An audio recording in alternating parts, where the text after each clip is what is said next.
2024 के आम चुनाव से पहले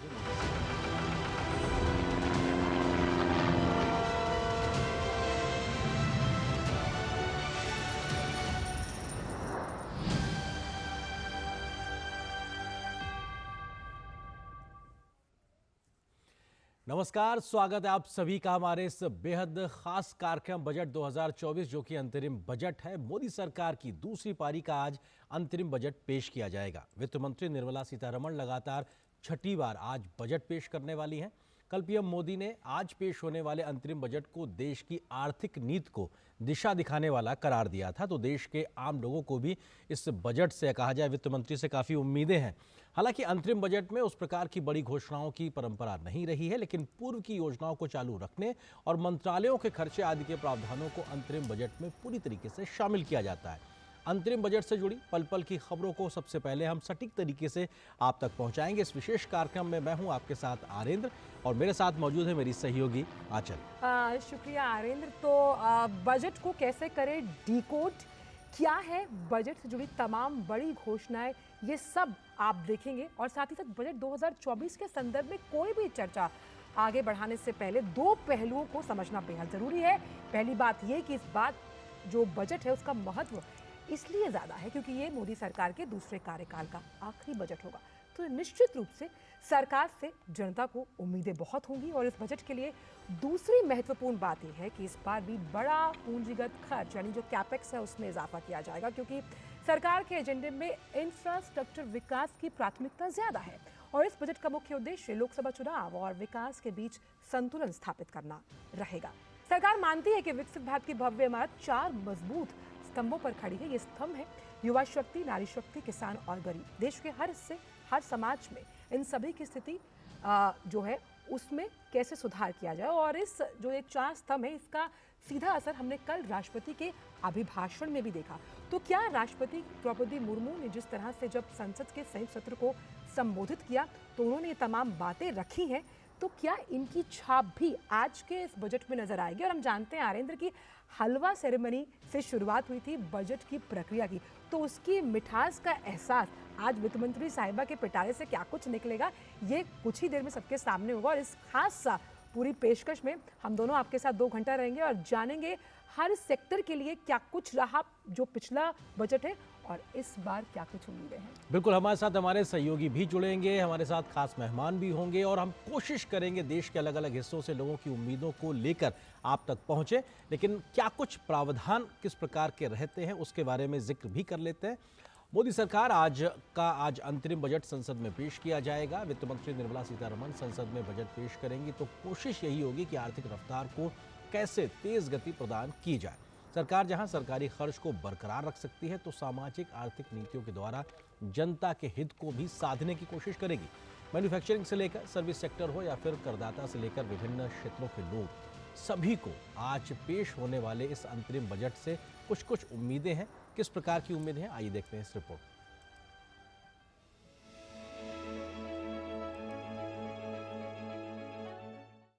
2024 के आम चुनाव से पहले मोदी सरकार का ये अंतरिम बजट होगा। पीएम मोदी ने भी बजट सत्र की शुरुआत से पहले बुधवार को कहा कि निर्मला सीतारमण देश को दिशा दिखाने वाली नीतियों के साथ गुरुवार को अंतरिम बजट पेश करेंगी। आप तो जानते ही हैं कि जब चुनाव का समय निकट होता है तब आमतौर पर पूर्ण बजट नहीं रखा जाता है। हम भी उसी परंपरा का निर्वाह करते हुए पूर्ण बजट नई सरकार बनने के बाद आपके समक्ष लेकर के आएंगे। इस बार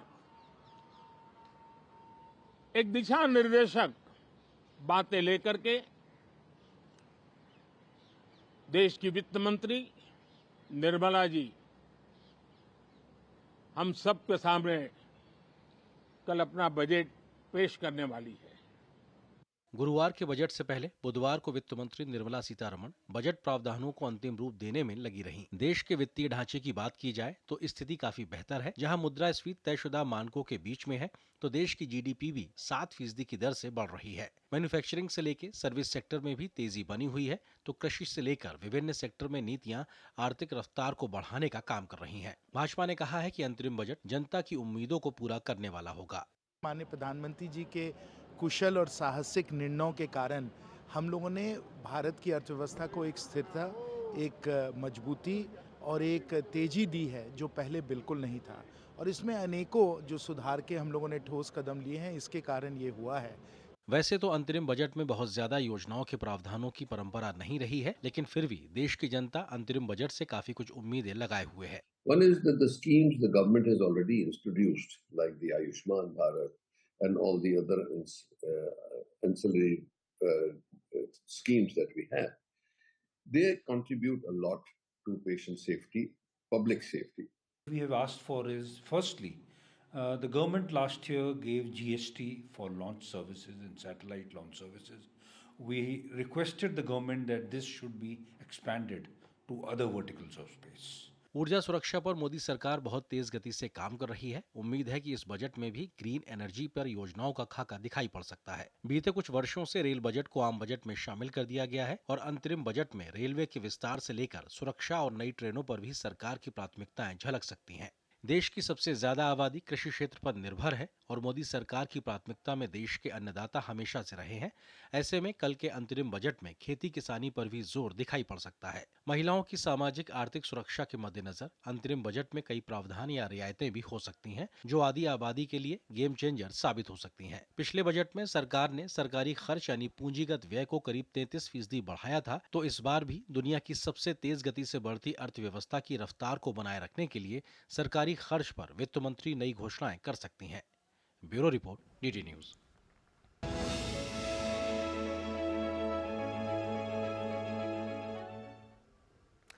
जैसे कि हम जानते हैं कि केंद्र सरकार जल्द ही बजट पेश करने के लिए तैयार है, मगर इस बार का बजट अंतरिम बजट होगा क्योंकि इस साल आम चुनाव होने वाले हैं। अब सवाल ये उठता है कि अंतरिम बजट क्या होता है और ये आम बजट से कैसे अलग होता है। आखिर इसको क्यों अंतरिम बजट कहा जाता है, इसे डिकोड करने की कोशिश करते हैं आपके लिए आसान शब्दावली में। तो अंतरिम बजट सालाना या आम बजट से अलग होता है। क्यों? क्योंकि वित्तीय वर्ष के शुरुआती महीनों को कवर करने वाला ये एक छोटा बजट बनाया जाता है।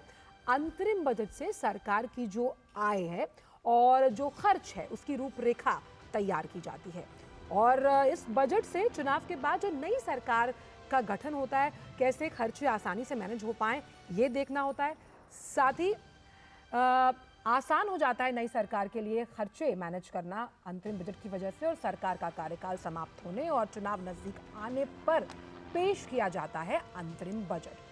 तो नई सरकार के गठन तक सरकारी खर्च का संचालन और साथ ही साथ अंतरिम बजट इसके लिए बेहद ज़रूरी है।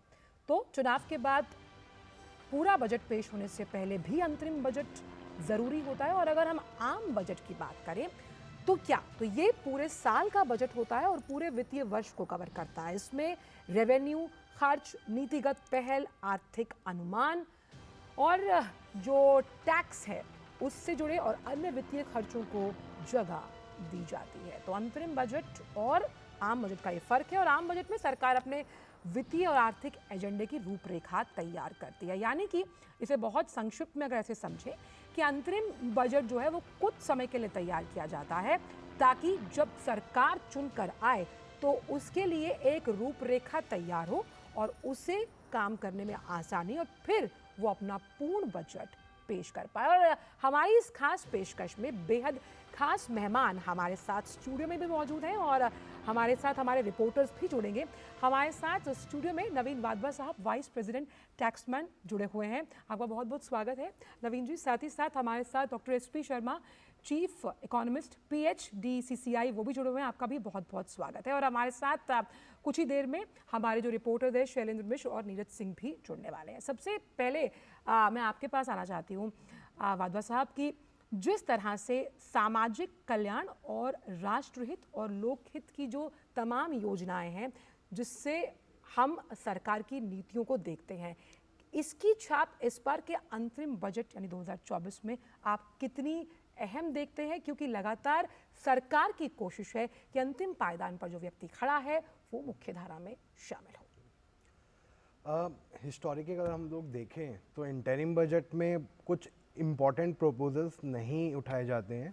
उसके पीछे रीज़न ये होता है कि जब नई सरकार आएगी वो अपने मैनिफेस्टो के हिसाब से, अपने किए गए वादों के हिसाब से अपना बजट तैयार करती हैं। लेकिन सरकार मशीनरी सिस्टम चलता रहे इसलिए वोट ऑन अकाउंट लिया जाता है इस इंटरिम बजट में। तो इनकम टैक्स प्रपोजल्स या टैक्स के अदर प्रपोजल्स को जनरली जगह नहीं मिलती है इंटरिम बजट में, लेकिन हम 2019 को उठा के देखें जिसमें उन्होंने कुछ इंपॉर्टेंट प्रपोजल्स रखे थे, चाहे वो 87A की रिलीफ को इंक्रीज किया गया था, या कैपिटल गेन में 2 घर को लेकर छूट दी गई थी, या किसान सम्मान निधि योजना लाई गई थी यस इसमें। जो 6,000 का उन्होंने जी। सालाना प्रॉमिस किया था। तो इस तरीके के बहुत इंपॉर्टेंट प्रपोजल्स की रिक्वायरमेंट शायद हम अभी जो आज बजट 11 बजे पेश होगा तो हमें लगता है कि शायद कुछ इंपॉर्टेंट प्रपोजल्स उठाए जाएंगे जिसमें टैक्स के प्रपोजल्स को जगह शायद ना मिले, या मिले तो ऑल टैक्स रिजीम को लेके शायद थोड़ा बहुत बदलाव किया जाए। इससे उन लोगों के हाथ में डिस्पोजेबल इनकम शायद इंक्रीज की जा सके, जिससे इकोनॉमी की ग्रोथ को थोड़ी सा और तेजी मिल पाए। उनके हाथ में जितना डिस्पोजेबल इनकम होगा उतना हमारा जीडीपी का कंट्रीब्यूशन और इंक्रीज हो सकता है। तो इस नज़रिए से मुझे लगता है कि टैक्स प्रपोजल में शायद बहुत चुनिंदा कुछ प्रपोजल्स होंगे। इसके अलावा फार्मर्स के लिए, स्टार्टअप्स के लिए शायद गवर्नमेंट कुछ प्रपोजल्स ला सकती है। तो ये मेरा मानना है आज के बजट को लेके। जी, डॉक्टर एसपी शर्मा जी भी हमारे साथ जुड़े हुए हैं, चीफ इकोनॉमिस्ट हैं पीएचडी सीसीआई के। सर, समझना चाहेंगे क्योंकि जब हम बजट या इंटरिम बजट की बात करें तो जो हालात हैं उसको नज़रअंदाज नहीं कर सकते। वैश्विक चुनौतियों के बावजूद भारत दुनिया की सबसे तेज़ गति से बढ़ती अर्थव्यवस्था है। हमारा जो फाइनेंशियल जो स्थितियां हैं, जिस प्रकार से देश आज आगे बढ़ रहा है, उस रफ्तार को बनाए रखने के लिए इस इंटरिम बजट में भी उस प्रकार की एक डायरेक्शन दिख सकता है। आपको क्या लगता है कि क्या एक बड़ा फोकस आज के इंटरिम बजट में वित्त मंत्री जी का रह सकता है? जी बिल्कुल, आपने सही कहा कि जो सरकार की नीतियां हैं, जो सरकार के पहलू हैं, जो जिस तरीके से सरकार ने पिछले 9-10 वर्षों में काम किया है, उसको आगे बढ़ाने के लिए, जैसे सरकार का लक्ष्य है कि हम एक डेवलप इकोनॉमी बनना चाहते हैं 2047 तक। तो उसके लिए हमें जो लक्ष्य हमने रखे हैं, जो हम कंटिन्यू करते आ रहे हैं, जैसे हमारी जो इकोनॉमी है 9% से ऊपर ग्रो की कोरोना के बाद में, उसके बाद के जो ग्रोथ रेट है वो 7% से ज्यादा है, और इस साल भी हम 7.3% पे ग्रो कर पाएंगे। तो सरकार का जो फोकस है ज्यादातर कैपेक्स के ऊपर, जो इंफ्रास्ट्रक्चर डेवलपमेंट है, जिस तरीके से सरकार ने 3 लाख 4 लाख करोड़ से बढ़ा के 7-8 लाख करोड़ किया, फिर 10 लाख करोड़ किया पिछले साल के बजट में, तो उसमें आगे बढ़ोतरी की उम्मीद है कि सरकार उसको कंटिन्यू रखते हुए अगले जो 2-3 महीने हैं जिसमें हमें और ऐसी योजनाएं चाहिए, तो उसको जरूर एनहेंस करेगी, और उसमें लगभग कोई 15 to 20% का इंक्रीज जो है वो हम एक्सपेक्ट कर रहे हैं कि सरकार कैपेक्स को इंक्रीज करेगी। और दूसरा जो कंजम्पशन डिमांड, जैसे कि भारत एक बहुत तेज गति से बढ़ती हुई अर्थव्यवस्था है, और हम लार्ज इकोनॉमीज में we are the fastest moving economy, तो हमें कंजम्पशन को सपोर्ट करनी होगी। कंजम्पशन सपोर्ट होगा तभी तो मैन्युफैक्चरिंग में डिमांड आएगी, और मैन्युफैक्चरिंग में डिमांड इंटैक्ट रहेगी और एम्प्लॉयमेंट क्रिएट होगी। फैक्ट्रीज में they will be able to deploy more and more workforce in their respective factories. तो हमें देखना होगा कि कंजम्पशन को कैसे बूस्ट किया जाए। कंजम्पशन को बूस्ट करने के लिए कुछ टैक्स में जैसे कि पर्सनल डिस्पोजेबल इनकम बहुत कम रह जाती है, इन्फ्लेशनरी इकोनॉमी रही है, और जो लोगों के पास खर्च के लिए बहुत कम माध्यम बचते हैं, तो उसके लिए सरकार कुछ टैक्स में राहत दे सकती है। ये बहुत बड़ी उम्मीद है, जो मिडिल क्लास है उसको बहुत बड़ी उम्मीद है कि जी। जरूर जो क्योंकि पीक टैक्स रेट जो मिडिल इनकम के ऊपर ही आ जाता है, 15 लाख के ऊपर हम 30% का टैक्स लगाते हैं, तो उसको थोड़ा एनहेंस करके उसमें कुछ राहत दी जा सकती है, जिससे कि जो पर्सनल डिस्पोजेबल इनकम है वो ज्यादा से ज्यादा लोगों के हाथ में आए, और वो they are able to spend more in the market for the goods and services. जी। सो एक तो इंफ्रास्ट्रक्चर डेवलपमेंट के ऊपर सरकार का खास ध्यान रहेगा, और दूसरा के कंजम्पशन को बूस्ट करने के लिए सरकार कुछ कदम उठा सकती है।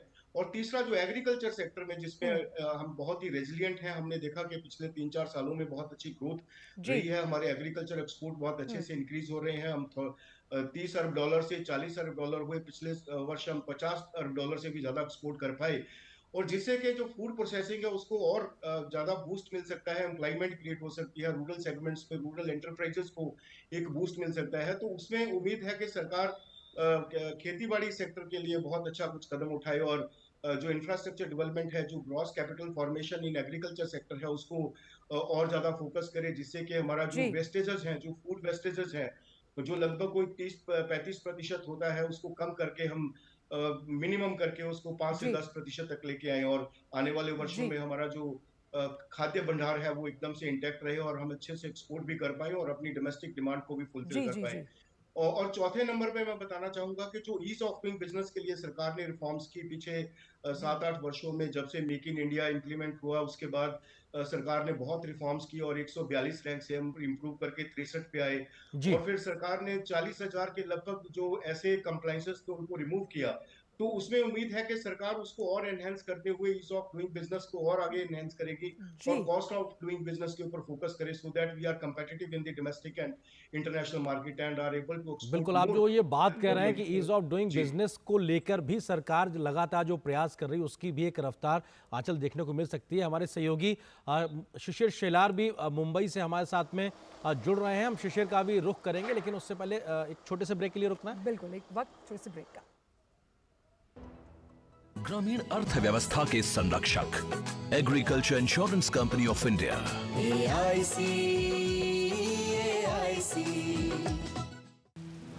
मौसम को अपने पैशन के बीच जो नहीं आने देते, मैं उनका फैन हूं। मेरी तरह एसबीआई भी आपका फैन है, इसलिए एसबीआई आपके लिए थोड़ी एक्स्ट्रा मेहनत करता है।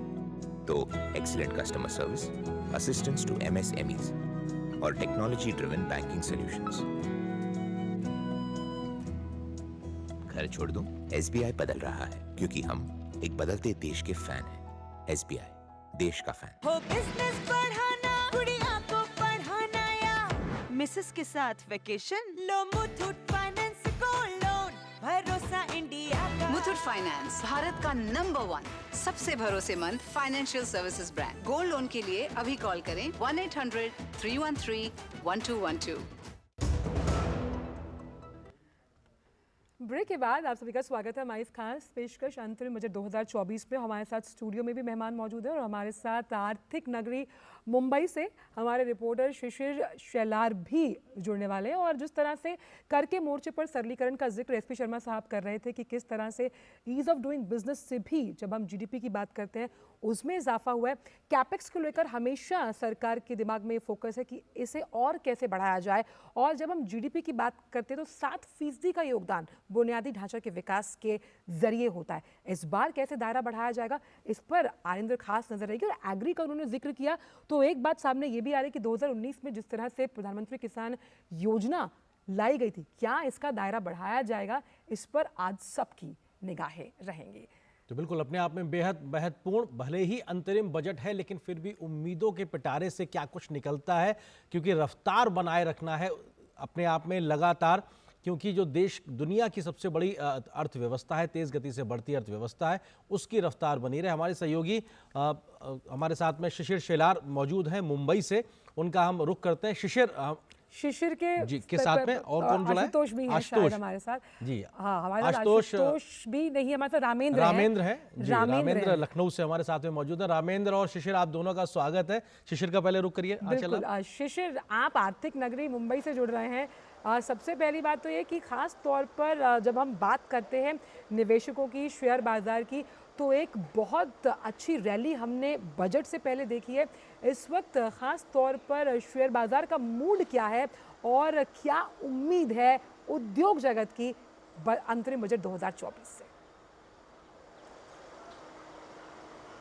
बिल्कुल, देखिए आर्थिक नगरी है तो ऐसे में ये आर्थिक नगरी जो लोग यहाँ के वो जानते हैं कि किस प्रकार से आर्थिक गणित जो बिठाया जा सके। लोगों को हमेशा चिंता होती है कि आमदनी अठन्नी खर्चा रुपया ना हो। हालांकि इसके लिए अलग अलग माध्यम से जो फिर चाहे वो आम इंसान हो या फिर हम बात करें बड़े इन्वेस्टर्स की, वो अलग अलग माध्यम ढूंढते रहते हैं। आपने इस प्रकार से कहा कि मुंबई में अगर देखा जाए तो शेयर मार्केट है, तो इस वक्त मैं बताना चाहूँगा कि शेयर मार्केट पूरी दुनिया में चौथे नंबर पर, जो भारतीय शेयर मार्केट वो पूरी दुनिया में चौथे नंबर पे, हमने हांगकांग को जो है पीछे रखा हुआ है। और जिस प्रकार से शेयर मार्केट में रिटेल इन्वेस्टर्स बढ़ रहे हैं, साथ ही साथ जो FIIs मतलब जो फॉरेन इन्वेस्टर्स भी बढ़ रही है, दर्शाता है कि इस वक्त शेयर मार्केट की, भारतीय शेयर मार्केट की ताकत क्या है। और यही अमूमन हम देख पाएंगे जिस प्रकार से पॉलिसी डिसीजंस आते हैं, तो ऐसे में जाहिर सी बात है कि बाजार का जो रुख होता है वो काफ़ी पॉजिटिव होता है। इस वक्त अगर देखा जाए बाजार काफ़ी पॉजिटिव है। हालांकि जब बाजार आज खुलेगा तो हमें अमूमन उसका एक चित्र समझ में आएगा कि किस प्रकार से बाजार जो है इस वक्त एंटिसिपेट कर रहा है इस वोट ऑन अकाउंट के लिए। साथ ही साथ लोगों की अगर बात करें आंचल, तो जैसे मैंने कहा कि लोग भी काफ़ी कैलकुलेटिव हो रहे हैं कि किस प्रकार से जो है रियायतें उनको ज़्यादा मिले, किस प्रकार से ज़्यादा इन्वेस्टमेंट हो, और सरकार का रुख भी यही है कि किस प्रकार से कंजम्पशन ज़्यादा बढ़े। और इसीलिए फिर चाहे लोगों की बात करें, चूँकि हम लोगों से कई दिनों से बात कर रहे हैं कि क्या एक्सपेक्टेशन इस वक्त आपकी बजट से है, तो उन्होंने कहा है कि कहीं ना कहीं रियायत 80C में दी जाए, चूँकि इस वक्त जो लिमिट 1.5 लाख है उसको बढ़ाया जाए। साथ ही साथ जो टैक्स स्लैब है अगर उसमें कुछ बढ़ोतरी की जाए तो ये भी उनके लिए जो है एक बड़ा तोहफा होगा। और साथ ही साथ इन्वेस्टमेंट ऑप्शंस, इस वक्त जो आम इंसान है, जो सैलरी वो कमाता है, जो सैलरी क्लास है, तो वो अमूमन अलग अलग इन्वेस्टमेंट ऑप्शंस ढूंढता है कि जहां पर उसको कम से कम जो टैक्स की बचत हो, ज़्यादा से ज़्यादा इन्वेस्ट कर पाए। तो ऐसे में इन मुद्दों पर जो है अमूमन जो आम आदमी मुंबई कर है वो भी ध्यान देगा। जहाँ तक बात करें इंडस्ट्री प्लेयर्स की, तो इंडस्ट्री प्लेयर्स की अलग अलग सेक्टर्स की अलग अलग डिमांड्स है। उदाहरण के तौर पर अगर मैं लूँगा तो मैन्युफैक्चरिंग सेक्टर की बात करें तो मैन्युफैक्चरिंग सेक्टर में जिस प्रकार से PLI मतलब प्रोडक्ट लिंक इंसेंटिव्स जो दिया गया है, तो उसमें अगर कहा जाए तो जितने भी मैन्युफैक्चरिंग छोटे मोटे चाहे MSME मैन्युफैक्चरिंग कंपनीज़ हो या फिर बड़ी कंपनीज़ हो, वो चाहती है कि PLI को जो है और जो है बढ़ाया जा सके, उसका दायरा बढ़ाया जा सके, तो इसका सीधा फ़ायदा जो है वो मैन्युफैक्चरिंग सेक्टर को मिले। रियल एस्टेट सेक्टर की बात करें तो रियल एस्टेट सेक्टर में भी अगर कहे तो एक इंडस्ट्री सेक्टर जो है, इंडस्ट्री का तमका वो चाहते हैं, तो स्टेटस उनको इंडस्ट्री स्टेटस मिलना चाहिए। उनकी कई जो है पुरानी मांग है रियल एस्टेट सेक्टर की, तो उस पर हालांकि वो चाहते हैं कि उस पर कहीं ना कहीं सरकार ध्यान दे।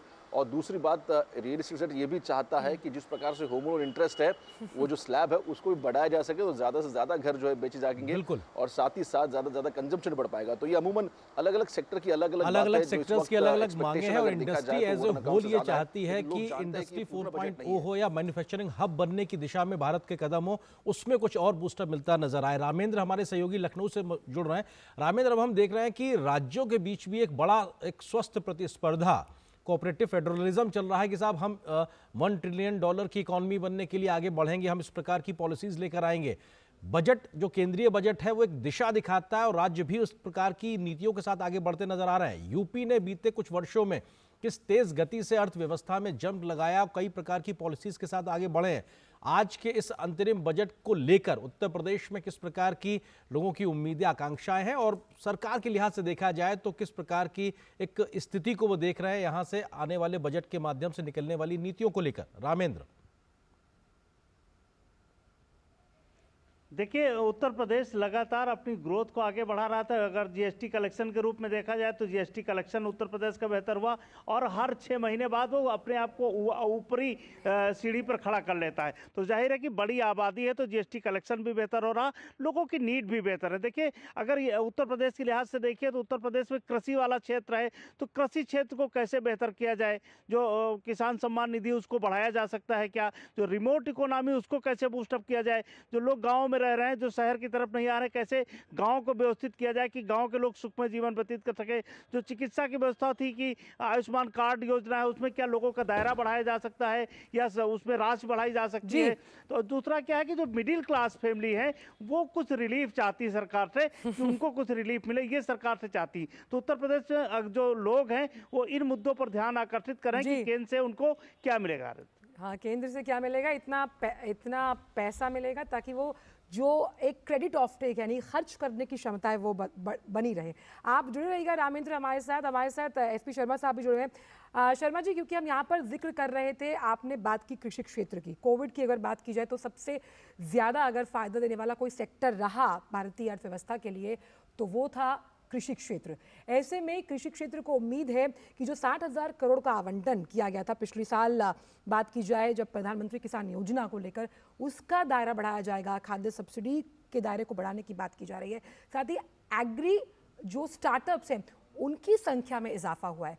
क्या इसकी रोशनी इस अंतरिम बजट 2024 में भी खास तौर पर कृषि क्षेत्र के लिए देखने को मिलेगी? SP शर्मा साहब।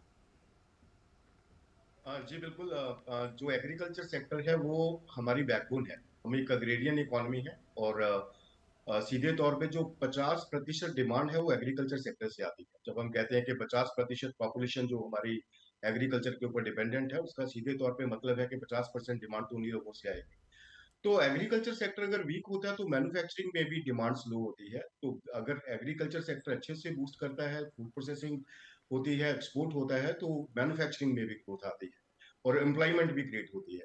तो सरकार का जो फोकस रहा है पिछले 7-8 वर्षों में, वो एग्रीकल्चर सेक्टर को और तेज गति से बढ़ाने के लिए जो सरकार रिफॉर्म्स कर रही है, जो सरकार ने बहुत सारी योजनाएं लागू की, जो बजट में बढ़ोतरी की, उसी की वजह से जो एग्रीकल्चर सेक्टर है पिछले 4-5 वर्षों में बहुत अच्छे से ग्रो कर पाया और हम एक्सपोर्ट भी अच्छा कर पाए। और जो एग्री स्टार्टअप्स है, जो सरकार ने एक नया कंसेप्ट पिछले बजट में दिया, उसका बहुत लाभ हो रहा है। किसानों को सही समय पे जानकारी मिल जाती है, उनको इंटरनेशनल मार्केट्स के साथ जोड़ने के लिए बहुत सारे प्रावधान किए गए हैं कि हम ज़्यादा से ज़्यादा जो ग्लोबल इंटीग्रेटेडनेस है, जो ग्लोबल कनेक्टिविटी है, जो ग्लोबल सप्लाई चेन्स हैं, उसमें और ज़्यादा से ज़्यादा हम पार्टिसिपेट कर पाएँ। और यहाँ पे मैं बताना चाहूँगा कि हमारा अभी जो एक्सपोर्ट है, वो लगभग कोई 50-55 अरब डॉलर का एक्सपोर्ट जो है पूरे विश्व की अर्थव्यवस्था के लिए बहुत कम है। We are only 0.5% of the global exports in the agri and food products. उसमें बहुत बड़ा स्कोप है जिसको आगे बढ़ाया जा सकता है। मैं कहूंगा कि ये तो इंडिया का एक नेक्स्ट आईटी सेक्टर है जिसमें बहुत एम्प्लॉयमेंट क्रिएट हो सकती है और हम एक्सपोर्ट को 50-60 अरब डॉलर से बढ़ा के लगभग कोई 150-200 अरब डॉलर तक लेके जा सकते हैं, जिसमें बहुत एम्प्लॉयमेंट क्रिएट होगी और रूरल डेवलपमेंट होगी, जिसमें कि रूरल एंटरप्राइजेस और जो रूरल यूथ है उसको आगे रोजगार मिलेगा। और हमारी जो विश्व में जो हमारा एक्सपोर्ट टारगेट है, जैसे हम $1 ट्रिलियन का मर्चेंडाइज एक्सपोर्ट का टारगेट रखे हुए हैं 2030 तक, तो उसको भी अचीव करने में हमारा लक्ष्य पूरा होगा। तो एग्रीकल्चर के ऊपर जो रिफॉर्म्स हैं, जो एलोकेशंस हैं, वो आशा करते हैं कि हम कंटिन्यू रहेंगी और सरकार उसको अच्छे तेज गति से आगे बढ़ाएगी, सो दैट के we are able to export more and also able to meet our domestic demand and create employment opportunities बिल्कुल। for और के the साथ जो एलाइड सेक्टर्स हैं, चाहे मत्स्य पालन की बात की जाए ये और साथ ही साथ बात की जाए डेयरी पशुपालन की, तो उनमें भी उम्मीद है बहुत कुछ निकल कर सामने आएगा। और अब कुछ खबरों की तरफ भी रुख कर लेते हैं जो कि अंतरिम बजट से ही जुड़ी हुई हैं। अंतरिम बजट को लेकर सुगम्या फाइनेंस प्राइवेट लिमिटेड के सह संस्थापक और सीईओ विकास सिंह ने क्या कहा है, आइए देखते हैं कि हमें उम्मीद है कि ये बजट आर्थिक वृद्धि को गति देने वाला होगा। आइए सुनते हैं। We expect the upcoming budget to boost agriculture by increasing credit targets, promoting rural prosperity and ensuring sustainability. The focus on digital payments and security is set to enhance our tech-driven economy, encouraging smooth transitions to digital transactions and strengthening cyber defenses. This dual focus aims to promote financial inclusivity. तो आज के अंतरिम budget में विकसित भारत के साथ महिलाओं के सशक्तिकरण की झलक भी साफ तौर से दिख सकती है। सरकार महिलाओं के नेतृत्व में विकास को बढ़ावा दे रही है और यही वजह है कि हर क्षेत्र में महिलाओं की भागीदारी बढ़ रही है, जो कि आर्थिक विकास के काफी महत्वपूर्ण है।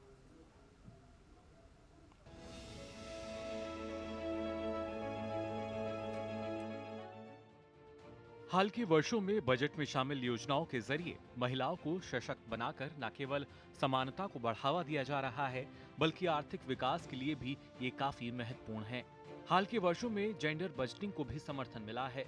वित्तीय वर्ष 2023 और 24 के लिए कुल व्यय का लगभग 5% भारत में महिलाओं को प्रभावित करने वाले मुद्दों के लिए आवंटित किया गया था। इससे महिला सशक्तिकरण से जुड़ी योजनाओं को बढ़ावा देने के लिए शुरू किए गए मिशन शक्ति को भी बढ़ावा मिल रहा है। महिला केंद्रित बजट जितना कारगर है, उतना महत्वपूर्ण भी है, क्योंकि अधिक से अधिक महिलाएं कार्यबल में शामिल हो रही हैं।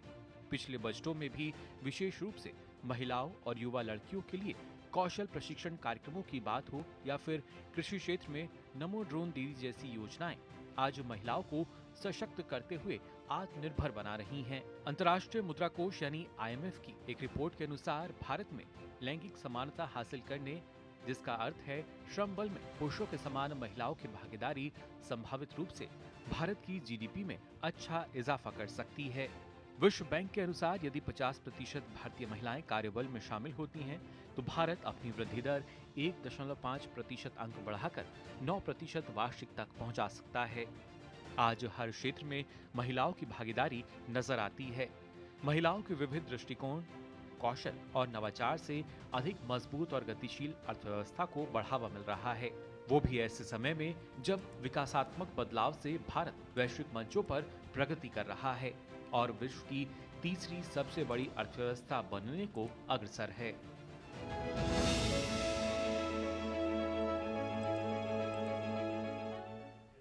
तो तो बजट से पहले भोपाल में महिलाओं की बजट से क्या अपेक्षा है, ये जाना है हमारे सहयोगी आशीष मंगल सोनी ने। आइए आपको सुनवाते हैं।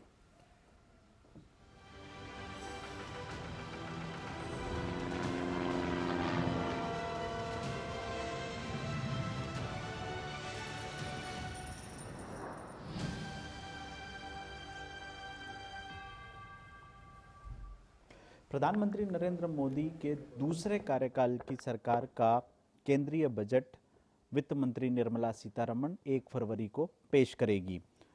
इस बजट में महिलाओं की क्या अपेक्षाएं हैं, हम उन्हीं से जानते हैं। आदि आबादी का प्रतिनिधित्व करने वाली महिलाएं हमारे साथ हैं, हम उनसे बात करते हैं कि बजट को लेकर उनकी क्या अपेक्षाएं हैं। बजट को लेकर क्या अपेक्षाएं आपकी? हमारे रसोई घर का सामान है, किराना वगैरह, स्पेशली गैस सिलेंडर, वो सस्ता होना चाहिए और हमको अपेक्षा है कि वो ऐसी योजनाएं लाएंगी जिसमें हमारी महिलाएं आत्मनिर्भर बने। और कुछ महिलाएं हमारे साथ हैं, हम उनसे बात करते हैं। तो मैं ये चाहती हूँ कि नारी शक्ति सशक्तिकरण के लिए जो महिलाओं को वो योजनाओं के रोजगार के अंतर्गत आगे बढ़ाने का काम कर रही हैं, उसमें महिलाओं को ऐसी ट्रेनिंग दी जाए। जैसे उन्होंने अभी स्वयं सेवा समूह जो जारी किया है, तो उसमें क्या महिलाएं लोन तो लेती हैं पर उनके पास जब काम नहीं रहता है तो वो कैसे भरे, तो इसलिए उन्हें रोजगार के लिए अच्छी अच्छी चीज़ें बताएंगी।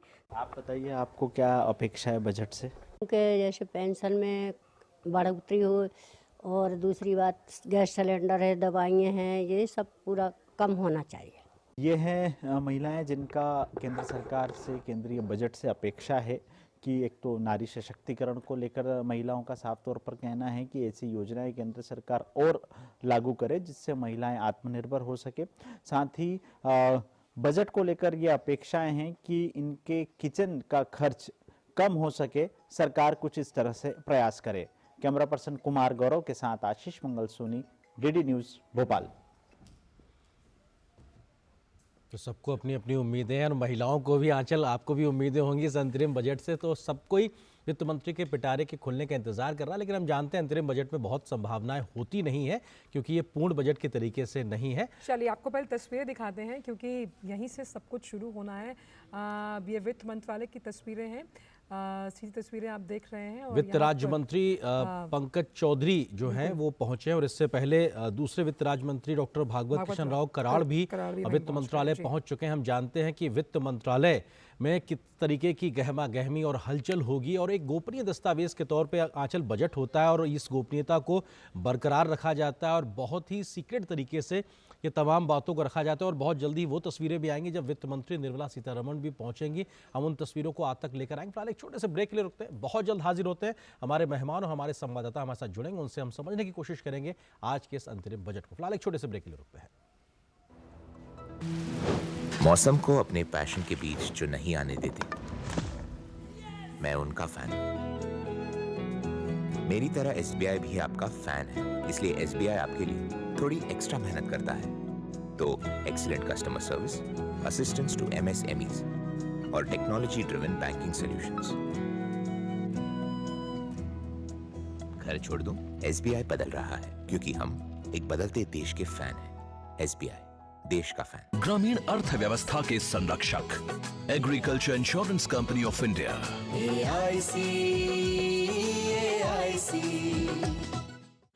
दीदी नौकरी लग गई। अरे वाह, बधाई हो। तो अब तो ढेर सारी शॉपिंग। हाँ दी, नया मोबाइल। अरे रुको शहजादे, सैलरी से पहले खर्चे। इंस्टेंट लोन भी तो मिलता है। पहले बजट बनाना सीखो, फिर खर्च करो। पर दी, देखो, कमाई का एक हिस्सा हमेशा बचाना चाहिए, लेकिन पार्टी देने से नहीं बचोगे तुम। हाँ दी, पार्टी मेरी, बजट तुम्हारा। अच्छा। RBI कहता है, सही वित्तीय बर्ताव करे आपका बचाव। मोदी सरकार की गारंटी, हर गरीब का मुफ्त इलाज। 55 करोड़ लोगों को दी हर साल 5 लाख रुपए तक के मुफ्त इलाज की निश्चिंतता। हमारा संकल्प, विकसित भारत। कोविड ने हम लोगों को work from home and flexibility दोनों सिखा दी। Handling my job responsibilities and अपना घर। NPS भी इसी तरह फ्लेक्सिबल है। इन्वेस्टमेंट ऐप के थ्रू अपना अकाउंट इजीली ओपन किया और अब उसी ऐप के थ्रू अपना अकाउंट फुल्ली ऑपरेट कर रहा। कोई रिस्ट्रिक्शन नहीं है, किसी भी समय लॉग इन कर सकता हूँ और अपने इन्वेस्टमेंट की अमाउंट चेंज भी कर सकता हूँ। जितना पॉसिबल होता है उतना अपने इनकम से बचाता हूँ और अपने NPS अकाउंट में इन्वेस्ट करता हूँ। अपने बेहतर कल को सुनिश्चित करने के लिए एनपीएस जरूरी है। यारो, शादी तो मैं प्रीति से ही करूंगा। कॉलेज टॉप करके अच्छी सी नौकरी लूंगा, झट से प्रीति को प्रपोज कर दूंगा और फैमिली हॉलिडे स्पेन में। वाह यार, मैं तेरी प्लानिंग का बड़ा फैन हूं। तू आज ही एसबीआई में अपना सेविंग्स अकाउंट ओपन कर ले और अपने स्पेन हॉलिडे की सेविंग शुरू कर दे। एसबीआई सेविंग्स अकाउंट के साथ पाइए सेफ, सिक्योर, कन्वीनियंट बैंकिंग और ग्रेट कस्टमर सर्विस। एसबीआई, देश का फैन। ब्रेक के बाद सभी का स्वागत है हमारी इस खास पेशकश में। और इस खास पेशकश में लगातार विशिष्ट मेहमान हमारे साथ जुड़े हुए हैं। हमारे साथ स्टूडियो में मौजूद हैं नवीन वाधवा साहब, साथ ही साथ हमारे साथ अब राहुल गुप्ता साहब भी जुड़ गए हैं, फाइनेंशियल एक्सपर्ट हैं स्टूडियो में। आपका बहुत बहुत स्वागत है राहुल जी इस खास शो पर। और हमारे साथ एसपी शर्मा साहब भी जुड़े हुए हैं, चीफ इकोनॉमिस्ट PhD CCI से। इन तमाम विशिष्ट मेहमानों का हम एक बार फिर से स्वागत करते हैं। सीधे आपके पास आते हैं राहुल गुप्ता साहब की आप फाइनेंशियल एक्सपर्ट हैं। ख़ास तौर पर जब हम फाइनेंसेस की बात करते हैं तो बजट, और ख़ास तौर पर जब एक बजट महिला द्वारा तैयार किया जाता है और वो भी वित्त मंत्री साहिबा हैं, बहुत सी उम्मीदें हैं। लेकिन सवाल मेरा यहाँ पर ये है कि जिन सनराइज सेक्टर्स का जिक्र हमने पिछले बजट में भी देखा था, जिसमें सप्तऋषि की बात कही गई थी, जिसमें समावेशी विकास के साथ साथ कैसे फाइनेंशियल इंक्लूजन की जो पहुँच है वो सब तक सुनिश्चित करना सरकार की प्रतिबद्धता में शामिल था, जो हमने देखा भी है। कितना असर आप उसका इस बार के अंतरिम बजट में भी देखेंगे? देखिए, इस बार का अंतरिम बजट एक बड़ा नंबर पहुंचने की एक्सपेक्टेशन है। मतलब 50 लाख करोड़ हम हो सकता है एज अ कंट्री एक्सपेक्टेशन इस नंबर पे पहुंच जाए। मतलब आधा करोड़ खर्चा भारत सरकार कर और रही ये होगी तस्वीरें इस वक्त आप देख रहे हैं, ये सीधी तस्वीरें हैं और संभवतः वित्त मंत्री निर्मला सीतारमण अपने घर से निकली हैं और ये वित्त मंत्रालय के लिए जा रही हैं। हम जानते हैं दिल्ली में इस वक्त बारिश हो रही है और एक मौसम ने करवट ली है, लेकिन आर्थिक नीतियों और अंतरिम बजट के माध्यम से किस प्रकार की आर्थिक करवट नजर आएगी, इसका सबको इंतजार रहेगा। बजट भाषण से जब 11 बजे संसद के पटल पर वित्त मंत्री अपनी बात रखती नजर आएंगी, तो वित्त मंत्री अपने घर से निकल चुकी हैं वित्त मंत्रालय के लिए और वहां पे हमको तो वो तस्वीरें देखने को मिलेंगी। राहुल जी अपनी बात पूरी करें। बिल्कुल, राष्ट्रपति द्रौपदी मुर्मू से भी मुलाकात का कार्यक्रम है जब बजट के लिए मंजूरी लेंगे वित्त मंत्री। और ये तस्वीरें भी, क्योंकि आज के समय में थोड़ा सा ज्यादा मीडिया भी एक तरीके का है कि हम फॉलो भी कर सकते हैं, तो वित्त मंत्री का जो सफर घर से वित्त मंत्रालय तक का है वो भी एक तरीके से मीडिया के माध्यम से कवर किया जा रहा है। तो वित्त मंत्री आप पहुंचेंगे वित्त मंत्रालय, MOS जो वित्त राज्य मंत्री हैं वो ऑलरेडी पहुंच चुके हैं। और ये बहुत अहम है क्योंकि बहुत कुछ मन में चल रहा होगा वित्त मंत्री साहिबा के, और ये सब अब हम 11 बजे कुछ ही घंटों का इंतजार है जब देश के सामने वो रूपरेखा जो है वो रखी रहेगी। अच्छा, एक महत्वपूर्ण चीज ये भी है क्योंकि एक महिला के तौर पर छठी बार लगातार बजट पेश करने का मौका एक रिकॉर्ड के तरीके से है, क्योंकि वैसे कई लोग रहे हैं जिन्होंने 9 से 10 बार तक मोरारजी देसाई जैसे तमाम ऐसे वित्त मंत्री रहे जिन्होंने किया, बट एक महिला के नाते देखा जाए तो एक अपने आप में एक नई एक रिकॉर्ड भी स्थिति दिखाई पड़ रही है जब वो लगातार छठी बार बजट पेश करती नजर आएंगी। और जब हम लंबे बजट भाषण की बात करते हैं तो उसमें भी उनका नाम शुमार है, जिस तरह से उन्होंने अपने बजट को जब पेश किया था संसद में। राहुल गुप्ता साहब हमारे साथ जुड़े हुए थे, आप अपनी बात पूरी कीजिए राहुल जी। तो हम पिछले साल का बजट जो था भारत सरकार का वो 45 लाख करोड़ था और इस साल ऐसा लगता है कि वो नंबर 50 लाख करोड़, मतलब आधा करोड़ तक भारतीय बजट पहुंच जाएगा। और जो असली एक मुद्दा है पहले हाफ में जो इस ईयर के रहेगा वो है इंटरनेशनली इकॉनमीज इतना अच्छा नहीं परफॉर्म कर रही हैं, तो प्रेशर रहेगा ऐसा लगता है। तो उसको देखते हुए कंजम्पशन बढ़ाने के लिए, लोगों के हाथ में ज़्यादा पैसा देने के लिए मेरा ऐसा मानना है कि जो हाईएस्ट टैक्स स्लैब है 15 लाख रुपए का, कि जो आपका मैक्सिमम टैक्स लगता है वो 15 लाख से ज़्यादा की आय वाले पे लगता है, तो मेरा मानना है उसको 15 से 20 लाख रुपए सरकार करेगी, जिससे कि फर्स्ट हाफ में जो प्रेशर रहे इकॉनमी पे इंटरनेशनल अनिश्चितताओं को देखते हुए उसको बैलेंस करा जा सके। और क्योंकि नंबर इतना बड़ा पहुंच रहा है 50 लाख करोड़ का, पहली बार भारत में ऐसा होगा, तो पिछले 20 साल में भारत का बजट जो कि 4.5 लाख करोड़ था वो अब 50 लाख करोड़ देखने को मिलेगा। तो कैपेक्स पे सरकार का बहुत फोकस रहेगा, मेरा मानना है इंफ्रा के ऊपर बहुत फोकस रहेगा। पॉपुलेशन में यंग पॉपुलेशन ऐड हो रही है, तो यदि इंफ्रा के लिए पहले से ही प्लानिंग रहेगी तो ही एक सुचारू रूप से देश चलेगा। और इतना बड़ा नंबर है हाथ में, तो मेरा मानना है उस नंबर को सरकार बहुत अच्छे से इस्तेमाल करते हुए इंफ्रा की एलोकेशन बढ़ानी चाहिए, ऐसा मेरा मानना है। वाधवा जी भी जुड़े हुए क्योंकि बार बार कह रहे हैं कि पैसा आएगा, टैक्स होगा, तो वाधवा साहब पैसा मिलेगा क्या ताकि हम उतना खर्च कर पाएं जिस हिसाब से अगर हम टैक्स की बात करें तो? टैक्स रेट्स की अगर हम लोग बात करें, specifically personal income tax rates की अगर हम बात करें, तो अभी इनकम टैक्स में हमारे पास दो रिजीम है। एक ओल्ड बोलते हैं जिसको हम लोग अपनी भाषा में, और एक को हम बोलते हैं new tax regime. New tax regime को लाने के पीछे ऑब्जेक्टिव था सरकार का, जो इतना एक कॉम्प्लेक्स वेब बना हुआ है डिडक्शंस का, एग्जाम्पशंस का, जिसको एक आम आदमी समझ नहीं सकता है। इसीलिए उन्होंने एक न्यू टैक्स रिजीम लेके जिसमें कोई डिडक्शन नहीं मिलेगी, बट आपको हायर टैक्स स्लैब्स मिल जाएंगे, जिसमें 30% जो है वो 15 लाख से ऊपर लगता है। बट ये बदलाव भी खैर लास्ट ईयर ही किया गया। ये इसलिए बदलाव किए गए क्योंकि अभी तक न्यू टैक्स रिजीम लेने वाले बहुत कम लोग थे। न्यू टैक्स रिजीम में जाने वाले या तो वो लोग थे जो नॉन रेजिडेंट थे, क्योंकि उनके कोई भी किसी भी तरीके की, चाहे ATC का डिडक्शन हुआ या 24 इंटरेस्ट ऑन हाउसिंग लोन का डिडक्शन, उनके इस तरीके की कोई डिडक्शन नहीं होती थी। इसीलिए न्यू टैक्स रिजीम में जाने वाले वो लोग थे जो इंडिया के नागरिक हैं, वो इस रिजीम का बेनिफिट ले ही नहीं पा रहे थे। इसीलिए लास्ट ईयर गवर्नमेंट ने ये 7 लाख का मिनिमम टैक्स रेट्स कर दिया अगर आपके 87 ने रिलीफ के साथ, तो 15 लाख से ऊपर 30% का टैक्स रेट किया।